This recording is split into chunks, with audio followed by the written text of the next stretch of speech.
বৈশিষ্ট্যগুলি ঠিক রেখে নারীদেরকে পোশাক পরিধান করতে হবে। কিন্তু আজকে বর্তমান সমাজে নারীদেরকে যেসব পোশাক পরিধান করতে দেখা যায়, এমনিতেই তো মানুষ নারীরা যে পোশাকগুলি পরে উলঙ্গ পোশাক পরে, আবার কিছু বোরখা পরে যেগুলি বোরখার নামে শয়তানি বোরখা, আবার আটোসাটো বোরখা। আবার দেখবেন যে এমন বোরখা যে কোমরে ফিতা লাগানো আছে, যেটা টাইট করে বেঁধে আপনার স্ত্রী অথবা আপনার মেয়েটা দেখাচ্ছে যে তার কোমরের পরিধি কত বড়। এটা হলো ল্যাংটা পোশাক। বোরখা পরবে ঢিলা ঢালা পোশাক, বোরখা হবে ঢিলা ঢালা শালীন এক কালারের। আবার দেখবেন এমন বোরখা হয়েছে যে একটা ধাপ দিলে আর এক কালার, আর একটা ধাপ দিলে আর এক কালার বের হয়। আবার দেখবেন যে এমন বোরখা যে তার নিচে কি রঙের পায়জামা পরে আছে এটাও বোঝা যায়। এই যে শয়তানি পোশাকগুলি, তো এই বোরখার তো কোনো মূল্য নেই, বরং এটা হলো প্রদর্শনী দেওয়া। অথচ আল্লাহ সুবহানাহু ওয়া তাআলা বলছেন তোমরা প্রদর্শনী দিয়ে চলো না, তোমরা ঢিলা ঢালা শালীন পোশাক পরে চলো, জাহিলি যুগের অসভ্য নারীদের মতো চলাচল করো না।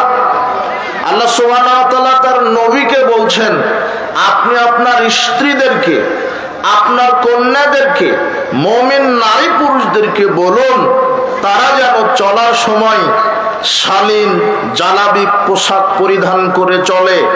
যেই পোশাক পরলে পরপুরুষের সামনে তার দেহ, তার শারীরিক অঙ্গ প্রকট হয়ে উঠবে না, এমন পোশাক পরাতে হবে।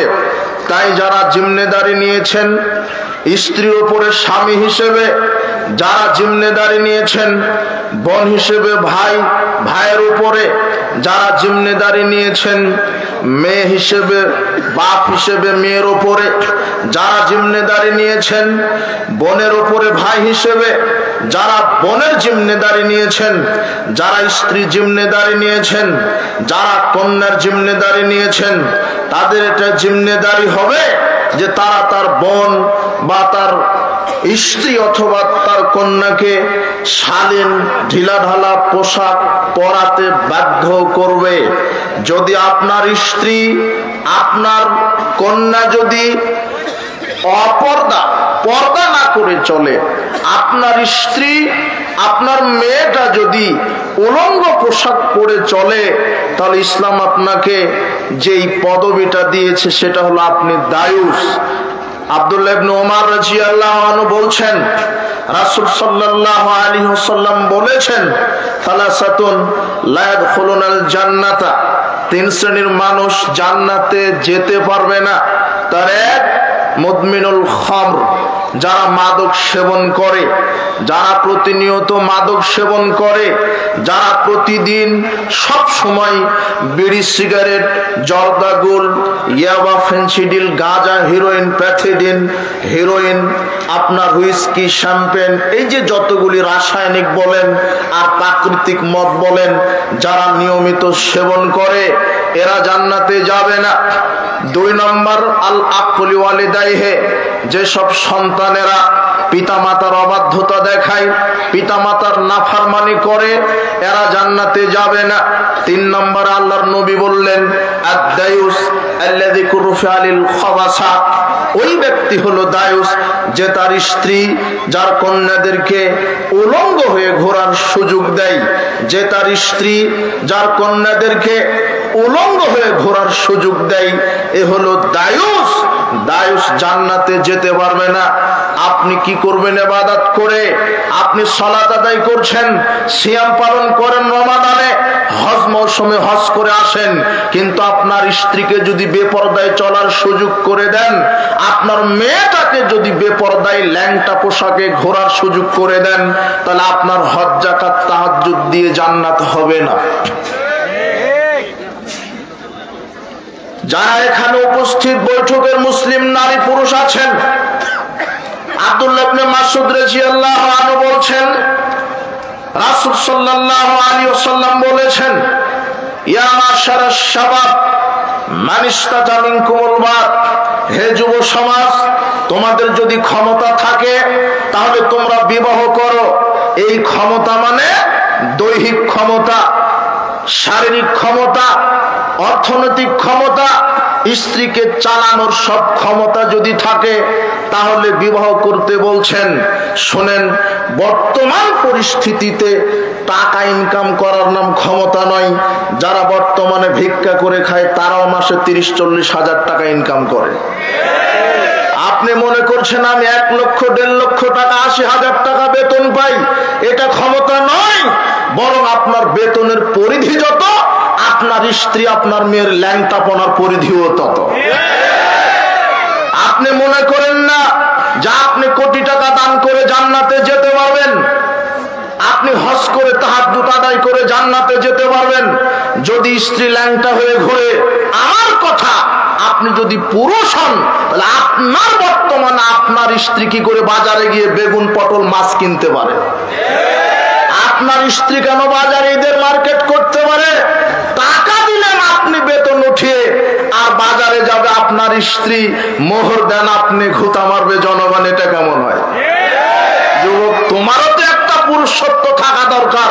তুমি ল্যাংটা করে স্ত্রীকে সাজিয়ে, ল্যাংটা করে সাজিয়ে মোটরসাইকেলে বসিয়ে মোটরসাইকেলের পিকআপ টানছর বলছো যে আমার স্ত্রী ডানা কাটা পরি সুন্দরী। আর ওটা তোমার স্ত্রী, তোমার গায়রত থাকা দরকার ছিল, তোমার একটা পার্সোনালিটি থাকা দরকার ছিল, তোমার একটা গায়রত থাকা দরকার ছিল। তুমি যুবক, তুমি তোমার স্ত্রীকে ল্যাংটা করে ঘুরিয়ে, ল্যাংটা করে সাজিয়ে মোটরসাইকেলের পিছনে ঘুরিয়ে তুমি জনগণকে কি বোঝাতে চাচ্ছ? মনে রেখো, তোমার স্ত্রী শুধু তোমার সম্পদ, কিন্তু কিছু কাপুরুষ বের হয়েছে, তারা মনে করছে আমার স্ত্রী জনগণের সম্পদ।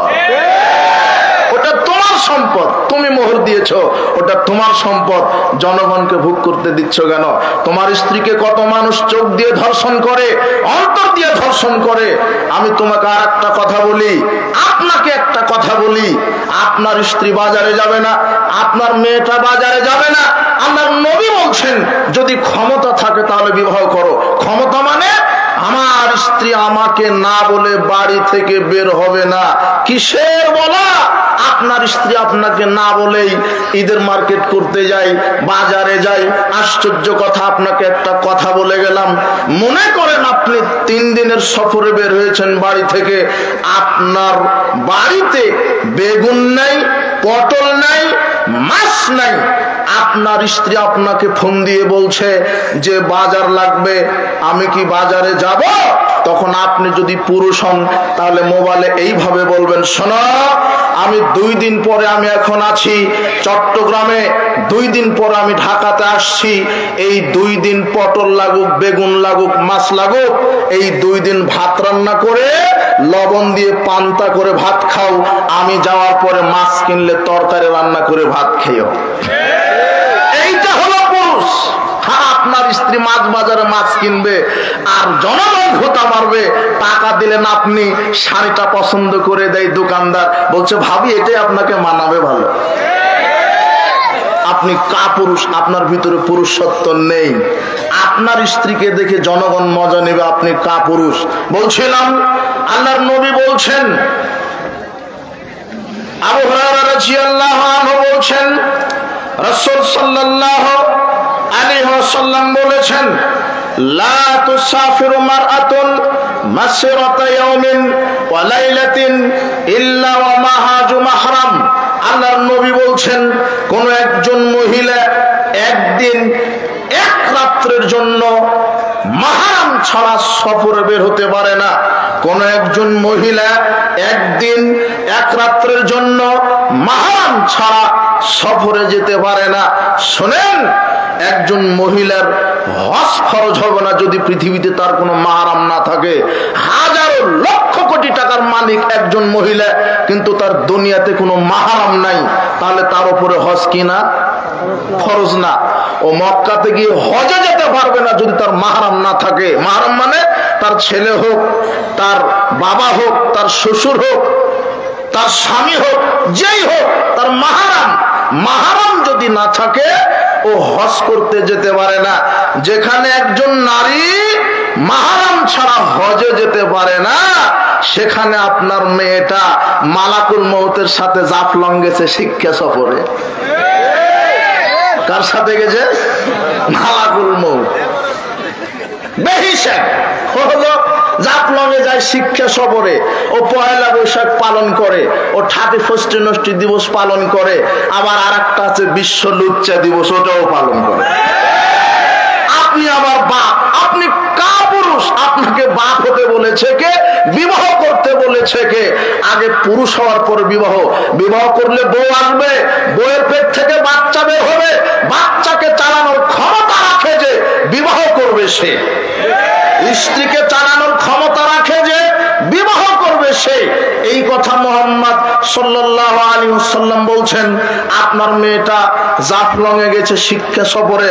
শুনেন, শিক্ষা সফরে যাওয়া নিষেধ নয়, মাহরামকে নিয়ে যেতে হবে। কথা বুঝেননি মনে হয়? যেখানে হজে যেতে পারে না সে জায়গাতে বলছে আব্বু কোনো টেনশন করবেন না, আমার সাথে বয়ফ্রেন্ড আছে। তখন ওই মেয়ের বাপ আমার কাছে ফোন দিয়ে বলছেন, মৌলানা সাহেব একটা ফতোয়া। কি ফতোয়া? আমার মেয়েটাকে তো 1 সপ্তাহ হয়নি বিবাহ দিয়েছি, কিন্তু এখন তো পেটে 4 মাসের বাচ্চা। বিবাহের বয়স কত? 1 সপ্তাহ। বাচ্চার বয়স পেটে কত? কথা বুঝেননি মনে? ওই যে 31st নাইট, ওই যে পহেলা বৈশাখ, ওই যে বিশ্ব বেহায়া দিবস, আর ওই যে শিক্ষা সফরে ও বাচ্চা পেটে চলে এসেছে। এটা হলো পরিস্থিতি, এটা হলো জাহেলিয়া। বলছিলাম আল্লাহর নবী বলছেন যে কোন মহিলা মাহরাম ছাড়া সফরে বের হতে পারে না। ও শিক্ষা সফরে যাবে, ও সারা পৃথিবী ঘুরবে, সাথে তার বাপ অথবা ভাই, তার ছেলে থাকবে, মাহরাম পুরুষ থাকবে। না হলে আপনার মেয়েটা একদিন 1 রাত্রির জন্য সফরে যেতে পারে না।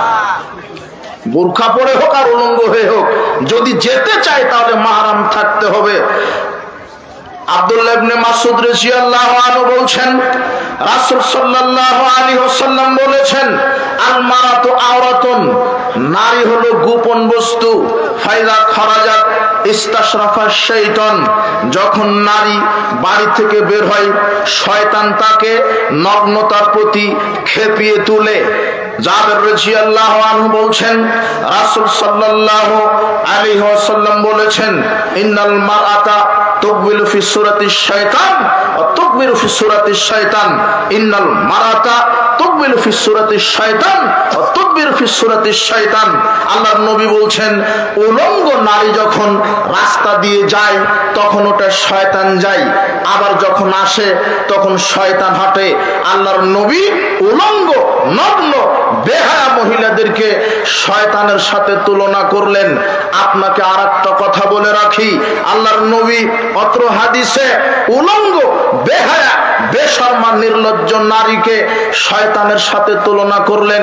আবু হুরায়রা রাদিয়াল্লাহু আনহু বলেছেন, রাসূল সাল্লাল্লাহু আলাইহি ওয়াসাল্লাম বলেছেন, সিনফান মিন আহলিন নার, 2 শ্রেণীর মানুষ জাহান্নামে যাবে। লাম আরাহুমা, যাদের আমি দেখিনি। কওমুন মাহুম সিয়াতুন কাদনাবিল বাকারে, আল্লাহর নবী বলছেন 1 শ্রেণীর মানুষের হাতে থাকবে লাঠি, যা নিয়ে তারা মানুষকে পিটাবে। 1 শ্রেণীর মানুষের হাতে থাকবে লাঠি, যারা মানুষকে লাঠি দিয়ে পিটায়। আপনি আশ্চর্য হবেন, মানবতা কোথায় চলে গেছে, মূল্যবোধ কোথায় চলে গেছে। সবার ভিতরে পশু প্রাণী হিংস্রতা বিরাজ করছে। আমরা আগে মনে করতাম যে টুপি দাড়িওয়ালা, আমরা আগে মনে করতাম যে যারা সালাত সিয়াম আদায় করে না এরা তো ধর্মই বুঝে না, এদের হাতে অস্ত্র থাকবে, এদের হাতে লাঠি থাকবে, এরা মানুষকে পিটাবে। এটা হয়তো বা ঠিক আছে মিলে, কিন্তু দাড়ি টুপিওয়ালা যখন, টঙ্গীর হুজুররা যখন লাঠি নিয়ে পিটাপিটি করে, তখন তো ইসলাম কলঙ্কিত হয়েই যায়। আশ্চর্য কথা, লাঠি থাকবে কেন দাড়ি টুপিওয়ালার হাতে? যে মারছে সেও তাহাজ্জুদ পড়ে, আর যাকে মারছে সেও তাহাজ্জুদ পড়ে। আল্লাহর নবী বলছেন, কিয়ামতের একটা আলামত, এক মুসলিম আরেক মুসলিমকে মেরে দিবে। যে মেরেছে সে জাহান্নামে যাবে, যে মারা গেছে সে জাহান্নামে যাবে। আর আর যে মেরেছে সে জাহান্নামে যাবে, নিহত ব্যক্তি জাহান্নামে যাবে, হত্যাকারী ব্যক্তি জাহান্নামে যাবে।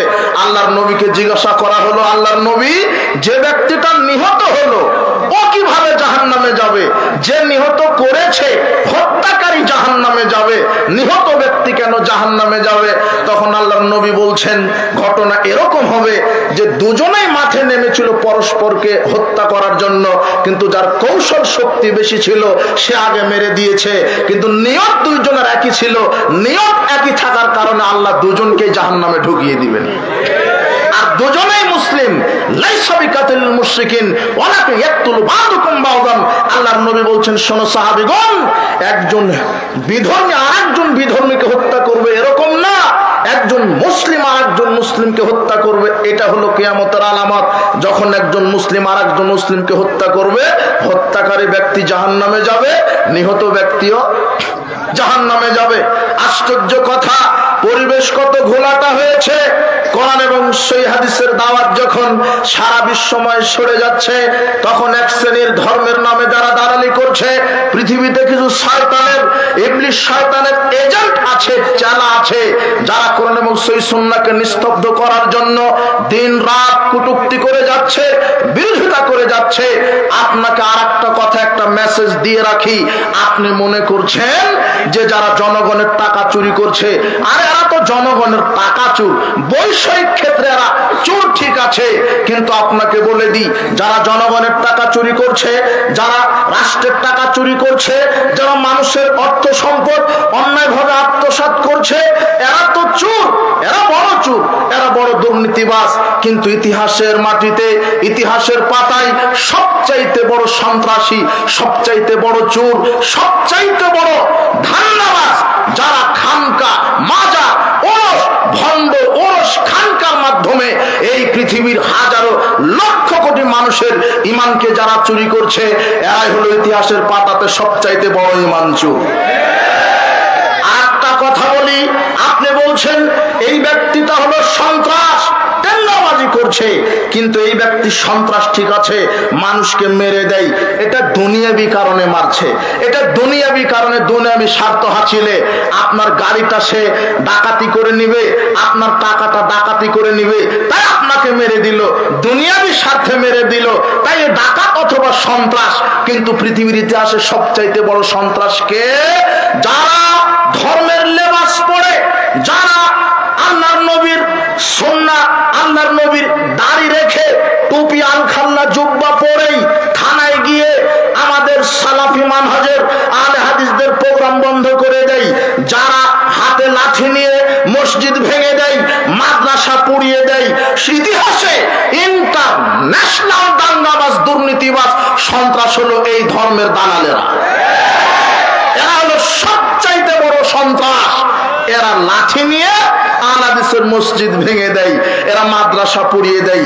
আমি ওই দিকে কথা বাড়াচ্ছি না, এখানে আপনাকে মেসেজ দিলাম। ওই হাদিসের ইবারত করতে গিয়ে আল্লাহর নবী বলছেন যে দুই শ্রেণীর মানুষ জাহান্নামে যাবে, যাদের হাতে কি থাকবে? লাঠি, যা দ্বারা মানুষকে পিটাবে। আপনি মনে করেছিলেন যে যারা ধর্ম মানে না তারা লাঠি দিয়ে পিটাই, তো আজকে দেখছি যে যারা ধর্ম মানছে এরাই তো লাঠি দিয়ে মানুষকে পিটাচ্ছে। এরাই, পরিবেশ কত ঘোলাটা। এরপর আল্লাহর নবী বলছেন, নিসাউন, দ্বিতীয় শ্রেণী মহিলা, কাসিয়াতুন আরিয়াতুন মুমিলাতুন মায়লাতুন, এমন কিছু মহিলা যারা উলঙ্গ পোশাক পরে থাকবে, পুরুষদেরকে আকৃষ্ট করবে, নিজেরাও পুরুষদের প্রতি আকৃষ্ট হবে। রুসহুন্না কাসনিমাতিল বুখতিল মায়লা, এদের চুলগুলি ওটের চোটের মতো ফেটকিয়ে থাকবে, বক্ষটা স্ফীত থাকবে, এরা ল্যাংটা উলঙ্গ আটোসাটো পোশাক পরে প্রদর্শনী দিয়ে চলবে। লা ইয়াদখুলুল জান্নাহ, এই উলঙ্গ নারী জান্নাতে যাবে না। ওয়ালা ইয়াজিদনা রিহাহা, জান্নাতে যাবে না, জান্নাতের সুগন্ধি পাবে না। ওয়া ইন্না রিহাহা লাইজাদু মিন মাশরাতি কাযা ওয়া কাযা, অথচ জান্নাতের সুগন্ধি পাওয়া যায় 40 বছর পথের দূরত্ব থেকে। এত বছর দূরত্ব থেকে জান্নাতের সুগন্ধি পেলেও কিছু উলঙ্গ নারী আছে, তারা জান্নাতে তো বহু দূরের কথা, জান্নাতের কি পাবে না? সুগন্ধি পাবে না। এরা কত খারাপ। এই হাদিস ইবারত করতে গিয়ে আরো দুটা হাদিসের কথা এখানে স্মরণ হলো। আলহামদুলিল্লাহ, স্মরণটা কি হলো? পৃথিবীতে আশ্চর্য জীবিত দুই ধরনের মানুষ আছে, পৃথিবীতে আশ্চর্য জীবিত দুই শ্রেণীর মানুষ আছে যাদের জন্য দোয়া করা হারাম। যাদের জন্য দোয়া করা কি হারাম? একজন মুশরিক, মুনাফিক, এদের জন্য দোয়া করবেন, চলবে। কিন্তু দুই শ্রেণীর মানুষ, এরা এত খারাপ, এদের জন্য দোয়া করাই হারাম। তার এক, যারা হারাম খায়। কি খায়? হারাম। যারা বিড়ি, সিগারেট, জর্দা, গুলিয়া বা ফেন্সিডিল, গাঁজা, হেরোইন, এই যে যারা মদ খায়, এরপরে যারা সুদের সাথে জড়িত, এরপরে যারা ঘুষ খায়, এরপরে যারা দুর্নীতি করে, যারা জনগণের টাকা চুরি করে, দশের সম্পদ চুরি করে, এরা হলো হারামখোর। এরা কি খোর? যারা সুদের সাথে জড়িত, যারা ঘুষের সাথে জড়িত, যারা দুর্নীতির সাথে জড়িত, যারা মাদকের সাথে জড়িত, যারা সিনেমার ব্যবসা করে, যারা নাটকের ব্যবসা করে, এরা হলো হারামখোর। এদের জন্য দোয়া করা হারাম। দলিল কি? সহিহ মুসলিমের 423 নম্বর হাদিস। আব্দুল্লাহ ইবনে ওমর রাদিয়াল্লাহু আনহু বলছেন, আমি ইবনে আমেরের বাড়িতে গেলাম। ইবনে আমেরের বাড়িতে যখন আমি গেলাম তাকে দেখার জন্য, আমি যখন ইবনে আমেরের বাড়িতে ঢুকলাম তখন ইবনে আমের আমাকে দেখেই বললেন, আলা তাদুল্লাহ আলী, হে আব্দুল্লাহ ইবনে ওমর, আপনি আমার জন্য আল্লাহর কাছে একটু দোয়া করেন। তখন আব্দুল্লাহ ইবনে ওমর বলছেন, কুনতা আলাল বসরা, আরে আপনার জন্য কিভাবে দোয়া করি? আপনি তো বসরার মন্ত্রী ছিলেন, এমপি ছিলেন, গভর্নর ছিলেন, আর এমপি থাকা অবস্থায় জনগণের টাকা জম্মের চুরি করেছেন। ধান, গম, ভুট্টা, রড, সিমেন্ট, স্কুল, কলেজ যা আছে কিছুই বাদ রাখেননি। আপনি চুরি করেছেন, দুর্নীতি করেছেন, কাজেই দুর্নীতিবাজের জন্য দোয়া চলবে না। এই তো হাদিস তো পেলেন, তাই না? তাহলে যে দুর্নীতি করে হলো হারামখোর, না হালাল খায়? সুদ খাওয়া কি হালাল? ঘুষ খাওয়া? আপনাকে তো শয়তান বুঝতে দিচ্ছে না সুদ কি জিনিস। সুদের নাম শয়তান চেঞ্জ করে দিয়েছে, বলছে এটা ইন্টারেস্ট। সুদ বলা যাবে না। ওই যে বলছে ওটা, আর একটা যারা দাড়ি টুপিওয়ালা এরা বলছে যে এটা ইন্টারেস্ট না, সুদ না, ওটা হলো মুনাফা। ওইটা কি? মুনাফা। এই তো আপনি ঘোলাটার মধ্যে পড়ে গেছেন, মনে করছেন তাহলে মুনাফা ঠিক, কিন্তু মুনাফা যা, সুদ যা, ইন্টারেস্ট একই। নারী, মেয়ে, মহিলা, কথা বুঝেননি মনে হয়? নারী, মেয়ে, মহিলা, ইন্টারেস্ট, সুদ, মুনাফা, কোনো পার্থক্য নেই। আর ঘুষের নামও চেঞ্জ করে দিয়েছে, ঘুষের নাম দিয়েছে শয়তান হাদিয়া। আর দাড়ি টুপিওয়ালারা বলছেন সালামি, অথচ ঘুষ। আর মাদ্রাসার প্রিন্সিপাল, এত বদর বর, ও 2 বার হজ করা আছে, ওর দাড়ি তো আছে, দাড়িতে মেহেদি দেওয়া, মাথায় তো টুপি, আলখাল্লা, জুব্বা, দুবাই থেকে জুব্বার কাপড় সব ঠিক আছে। এই মাদ্রাসার প্রিন্সিপাল যখন শিক্ষক নিয়োগ দিতে বসেছে তখন বলছে যে 5 লক্ষ টাকা মিষ্টি খাওয়ার জন্য দিতে হবে। আর মিষ্টি খাওয়ার জন্য কয় লাখ লাগে? আবার দিতে দেরি হলে বলছে যে তাড়াতাড়ি দেন, জামাতের সময় হয়ে যাচ্ছে। এগুলো মাদ্রাসার প্রিন্সিপাল। আর তো বাদ দিলাম, যদি প্রিন্সিপালের এই অবস্থা হয় তাহলে মেম্বার, চেয়ারম্যান, এমপির কি হবে? যে জনগণের টাকা চুরি করছে। 1 টাকা চুরি করলে পরিণাম কি, এটা যদি জানতো এদেশের নেতা নেত্রী পটল ব্যবসা করতো, তাও জনগণের টাকা চুরি করতে রাজি হতো না। জানে না বিধায় জনগণের টাকা এরা চুরি করছে। আগে শুনতাম লক্ষ লক্ষ টাকা চুরি করে, এখন 1000 কোটি টাকার নিচে খবরই নাই চুরি করা। আর সব চুরি করার ধান্দাতে নেমেছে। যে দেশে একটা মেম্বার হতে 50 লক্ষ টাকা খরচ হয়, যে দেশে একটা চেয়ারম্যান হতে 3 কোটি 2 কোটি টাকা খরচ হয়, আর একটা এমপির নমিনেশন নিতে 100 কোটি টাকা লাগে, তো এরা এই 100 কোটি টাকা খরচ করে আগে কালভার্ট ব্রিজ করে দিবে না জনগণের টাকা আগে চুরি করবে এরা? কথা বুঝেন নিব না? ও নমিনেশন টাকা দিয়ে কিনে চুরি করার ধান্দাতে। কথা বুঝেছেন? এই জন্য ইসলামিক নেতা নির্বাচন হবে, ইসলামিক খেলাফা সিলেকশনের মাধ্যমে, ইলেকশনের মাধ্যমে নয়। ইলেকশনের মাধ্যমে যদি নেতা নির্বাচন করেন তাহলে চোর, দুর্নীতিবাজ, বদ, এই শ্রেণীর লোকেরাই বেশিরভাগ নেতা হবে। আর সিলেকশনের মাধ্যমে যদি নেতা নির্বাচন করেন তাহলে সৎ, যোগ্য, আল্লাহ ভীরু মানুষই নেতা হবে। তাই আমরা দেখতে চাই আগামীতে আল্লাহ সিলেকশনের মাধ্যমে এই বাংলার জমিনে এমন একটা সত্য নেতাকে তুমি প্রেরণ করো, যিনি কোরআন এবং সহিহ হাদিসের মাধ্যমে বাংলাদেশ থেকে সুদ, ঘুষ, দুর্নীতি, জেনা, ব্যভিচার 1 লাঠিতে কবর দিতে পারবে। এমন একটা নেতা চাই আমরা। কোন দলের সরকার চাই না, দলের নেতা চাই না, বাংলার 20 কোটি মানুষ চাই জনগণের সরকার। আমরা কোনো দলের চামচাগিরি করতে চাই না। এক দল ক্ষমতায় যাবে আর এক দল পরাধীন হবে। আশ্চর্য কথা, কিসের দলীয় রাজনীতি? প্রত্যেকে এই দেশে রাজনীতি করবে, রাজনীতি করতে হবে, রাজনীতি ফরজ, তবে সেটা অবশ্যই হতে হবে রাসূল সাল্লাল্লাহু আলাইহি ওয়াসাল্লামের তরিকায়। রাসূল সাল্লাল্লাহু আলাইহি ওয়াসাল্লামের তরিকায় রাজনীতি করা ফরজ। বাংলাদেশে যে পচা রাজনীতি চালু আছে এটা মোটেও ফরজ নয়। কাজেই সাবধান। আপনাকে এখানে আর একটা কথা বলে রাখি, উপস্থিত বৈঠকের মুসলিম দিনী ভাই বোন, পরিবেশ নিয়ন্ত্রণে রাখেন। আল্লাহ সুবহানাহু ওয়া তাআলা, আমি এখানে যে মেসেজটি দিতে চাচ্ছিলাম, দুই শ্রেণীর মানুষের জন্য দোয়া করা হারাম, যেটা হাদিস অনুযায়ী বোঝা যায়। দুই শ্রেণীর মানুষের জন্য দোয়া করা হারাম, যেটা হাদিস অনুযায়ী বোঝা যায়। তার এক হচ্ছে হারামখোর, আর দুই নম্বর হচ্ছে এই যে উলঙ্গ নারী। যে উপস্থিত বৈঠকের মুসলিম দিনী ভাই বোন, আপনার মনোযোগ আমি কামনা করছি। আমার আলোচনার গুরুত্বপূর্ণ পয়েন্টটি এখানে যে দুই শ্রেণীর মানুষের জন্য দোয়া করা হারাম, যেটা ইসলামী শরিয়া হাদিস দ্বারা বোঝা যায়। তার একটা হলো হারামখোর, আর আরেকটা হলো বেপরদা উলঙ্গ নারী। উলঙ্গ নারীকে দেখলে আল্লাহর নবী বলছেন, মুসনাদ আহমদের ৭০৮৩ নম্বর হাদিস। আচ্ছা আচ্ছা, উনি আসছে, ওনাকে বসতে দেন, আপনি বিশৃঙ্খলা করেন না। উনি সম্মানী মানুষ, ওনাকে সম্মানের সাথে, বিনয়ের সাথে, নম্রতার সাথে, শিষ্টাচারের সাথে একদম সাইলেন্ট পরিবেশে তাকে বসার সুযোগ করে দেন। ওনার সময় উনি কথা বলবেন, আমরা বিশৃঙ্খলা দেখতে চাচ্ছি না। আপনি এই দিকে লক্ষ্য করেন। বলছিলাম, উপস্থিত বৈঠকের মুসলিম দিনী ভাই বোন, হাদিস থেকে বোঝা যায় দুই শ্রেণীর মানুষের জন্য দোয়া করা হারাম। হাদিস থেকে বোঝা যায় দুই শ্রেণীর মানুষের জন্য দোয়া করা হারাম। তার একটা আমি বলেছি, বলেন তো মনে আছে কিনা? হারামখোর, দুই শ্রেণীর মানুষের জন্য দোয়া করা হারাম, যেটা হাদিস থেকে বোঝা যায়। তার এক হচ্ছে হারামখোর, যারা জনগণের টাকা চুরি করে, যারা সুদ খায়, যারা ঘুষ খায়, যারা দুর্নীতির সাথে জড়িত আছে, যারা মাদক সেবন করে, বিড়ি সিগারেট, জর্দা, গুলিয়া বা ফেন্সিডিল, এদের জন্য দোয়া করা হারাম। তবে একটা দোয়া করবেন, আল্লাহ এই হারামখোরকে তুমি হেদায়েত দান করো।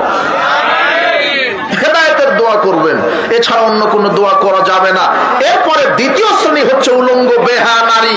আল্লাহর নবী বলছেন, মুসনাদে আহমদের ৭০৮৩ নম্বর হাদিস, আল্লাহর নবী বলছেন, ইল আনুহুন্না, এই উলঙ্গ নারীকে দেখার সাথে সাথে তোমরা অভিশাপ দাও। কি দাও? অভিশাপ। আল্লাহর নবী বলছেন, উলঙ্গ নারীকে তোমরা অভিশাপ দাও। এই উলঙ্গ নারীকে দেখলে অভিশাপ দাও। ফাইন্নাহুন্না মালউনাত, কেননা এরা হলো অভিশপ্ত। এদেরকে আল্লাহ অভিশাপ দিয়েছেন, এদেরকে আল্লাহ অভিশাপ দিয়েছেন। ওমর ইবনুল খাত্তাব রাদিয়াল্লাহু আনহু বলেন, রাসূল সাল্লাল্লাহু আলাইহি ওয়াসাল্লাম বলেছেন, সালাসাতুন লা ইয়ানজুরুল্লাহু ইলাইহিম ইয়াউমাল কিয়ামা, তিন শ্রেণীর মানুষের উপরে আল্লাহ সুবহানাহু ওয়া তাআলা বিচারের মাঠে দয়ার দৃষ্টিতে তাকাবেন না। তিন শ্রেণীর মানুষের উপরে, তিন শ্রেণীর মানুষের দিকে দয়ার দৃষ্টিতে আল্লাহ বিচারের মাঠে তাকাবেন না।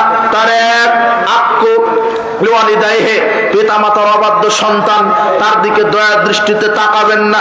দুই, আল মারআতুল মুতারাজ্জিলাত, যে নারী পুরুষের শার্ট গেঞ্জি প্যান্ট, পুরুষের পোশাক পরে চলে, উলঙ্গ নগ্ন হয়ে ঘুরে, এই নারীর দিকে আল্লাহ রহমতের দৃষ্টিতে তাকাবেন না। তিন, আদ-দায়ুস, দায়ুসের দিকে আল্লাহ রহমতের দৃষ্টিতে তাকাবেন না।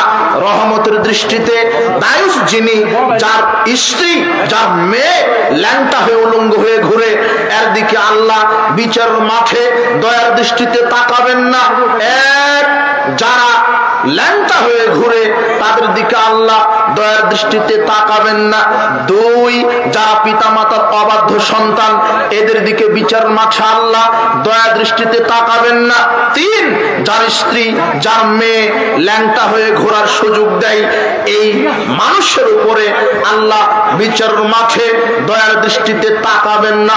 আব্দুল্লাহ ইবনে ওমর রাদিয়াল্লাহু আনহু বলছেন, রাসূল সাল্লাল্লাহু আলাইহি ওয়াসাল্লাম বলেছেন, লানাল্লাহ আল ওয়াসিলাতুল মুস্তাওসিলা, আল্লাহ ওই নারীর উপরে অভিশাপ দিয়েছেন যেই নারী মাথায় নকল চুল ব্যবহার করে, পরচুলা ব্যবহার করে, যেই নারী মাথার চুল বেশি করার জন্য নকল চুল ব্যবহার করে, এই নারীর উপরে আল্লাহ অভিশাপ দিয়েছেন। ওয়াল ওয়াসিমাতুল মুস্তাওসিমাত ওয়াল মুতানাম্মিসাতি ওয়াল মুতাফাল্লিজাতি লিল হুসনি।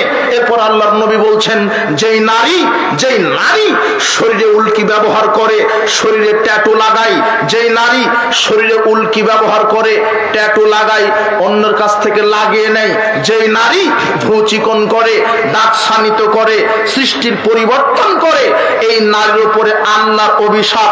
আর আল্লাহর নবী বলছেন যেহেতু আল্লাহ অভিশাপ দিয়েছেন, কাজে এই ল্যাংটা বেহা উলঙ্গ নারীদেরকেও তোমরাও কি দাও? অভিশাপ। আশ্চর্য দুইটা পাপ, যেই দুইটা পাপ করলে তাদের জন্য শরীয়ত দোয়া করতে হারাম করে দিয়েছেন, তার একটা বলেন তো কি? হারামখোর। আর দুই হলো উলঙ্গ বেহায়া নারী, যেই নারী ল্যাংটা হয়ে ঘুরে, আটো সাটো প্যান্ট গেঞ্জি, পুরুষের প্যান্ট গেঞ্জি পরে ঘুরে, যেই নারী মাথার চুল ছোট করে, ভ্রু চিকন করে, দাঁত শানিত করে, যেই নারীটা শরীরে ট্যাটুর উল্কি ব্যবহার করে, এই নারীকে আল্লাহ অভিশাপ দিয়েছেন। আর আল্লাহর নবী বলছেন ইল আনুহুন্না, তোমরা অভিশাপ দাও, ফাইন্নাহুন্না মালউনা, কেননা এরা হলো অভিশপ্ত, কাজেই তোমরা অভিশাপ দাও। বলছিলাম উপস্থিত বৈঠকের যেসব মা বোনেরা এসেছেন, অত্র হাদিসগুলো আপনি মূল্যায়ন করেন, ল্যাংটা হয়ে ঘুরেন না। আল হায়া মিনাল ঈমান ওয়াল ঈমান ফিল জান্নাহ। আল্লাহর নবী বলছেন লজ্জা হলো ঈমান, ঈমান হলো জান্নাত। আপনার যদি লজ্জা থাকতো তাহলে হাটে বাজারে এইভাবে ল্যাংটা হয়ে ঘুরতেন না। আপনার যদি লজ্জা থাকতো পরপুরুষের সাথে এইভাবে কথা বলতেন না। আপনার যদি লজ্জা থাকতো তাহলে ল্যাংটা পোশাক পরে এইভাবে পরপুরুষের সাথে ঘুরতেন না। আপনার যদি লজ্জা থাকতো এইভাবে বেহায়াপনা করতেন না। লজ্জা নেই তাই ঘুরেন। লজ্জা নেই যার, ঈমান নেই তার, আর ঈমান যার নেই, জান্নাতও তার নেই। বলছিলাম উপস্থিত বৈঠকের